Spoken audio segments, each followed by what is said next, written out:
Hamas Israel युद्ध और जख्मी होते आम लोग। हमास और इजराइल के युद्ध को 3 महीने होने वाले हैं, लेकिन फिर भी गाजा पर हमले किए जा रहे हैं।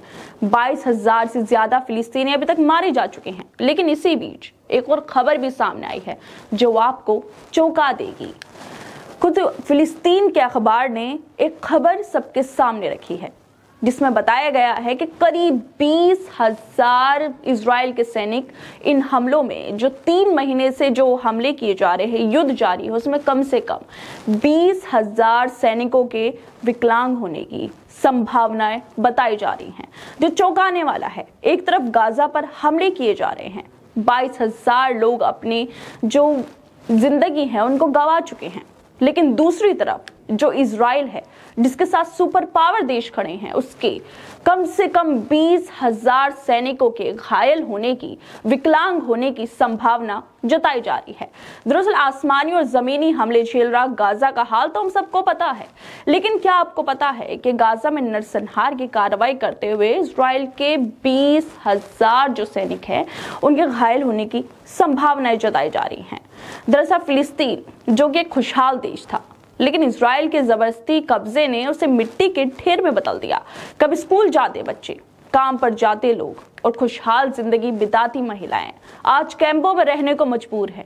खाने के एक दाने के लिए तड़प रहे हैं, भूखमरी बढ़ गई है। कभी खेलते हुए बच्चे आज मलबे में दबे हुए हैं। आसमान धुएं से भरा हुआ है और जमीन पर बिखरे आशियाने।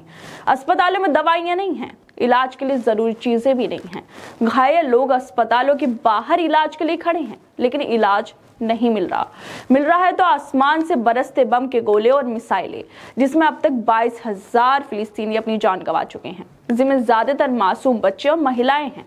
हर तरफ चीख पुकार है और इंतजार है तो जंग खत्म होने का, लेकिन जंग खत्म होने की कोई आस नजर नहीं आ रही है और दिन ब दिन आंकड़े जो हैं मरने वाले लोगों के वो बढ़ते जा रहे हैं।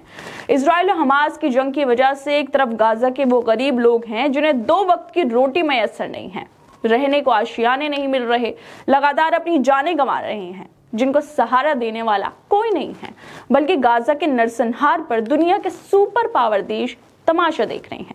लेकिन दूसरी तरफ इजराइल के वो ताकतवर सिपाही हैं जो खुद को दुनिया में सबसे ताकतवर समझते हैं, जिनके पास दुनिया के कई ताकतवर देश खड़े हैं, जिनको गाजा में हमले करने के लिए भरपूर मिसाइलें, बम, हथियार मिल रहे हैं।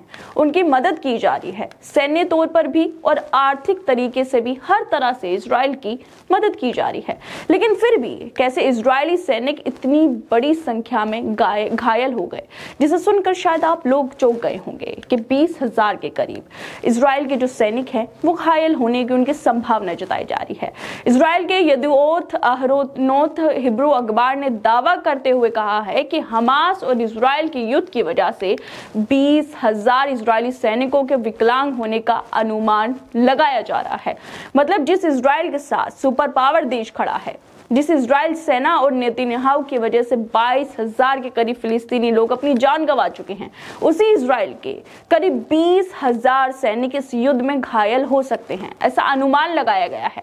इजराइल के हिब्रू अखबार यदीओत अहरोनोत ने लिखा है कि इजरायली युद्ध मंत्रालय ने पिछले ऑपरेशनों और युद्ध के रुझानों का अध्ययन करने के लिए एक बाहरी कंपनी को काम पर रखा है, ताकि 2024 में रिहेबिलिटेशन डिपार्टमेंट में इजरायली सेना के द्वारा विकलांग के रूप में स्वीकार किए जाने वाले सैनिकों की संख्या का अनुमान लगाया जा सके। लेकिन ये उम्मीद आश्चर्यजनक है, क्योंकि 12,500 सैनिकों को विकलांग के रूप में मान्यता दिए जाने की अभी तक उम्मीद है, लेकिन अनुमान लगाया जा रहा है कि संख्या बढ़कर 20,000 तक पहुंच सकती है। सोचिए दोस्तों, एक तरफ ये वो सेना है जिसको हर तरफ से मदद दी जा रही है, लेकिन उसके बावजूद भी 20,000 सैनिकों के विकलांग होने का अनुमान भी लगाया जा रहा है।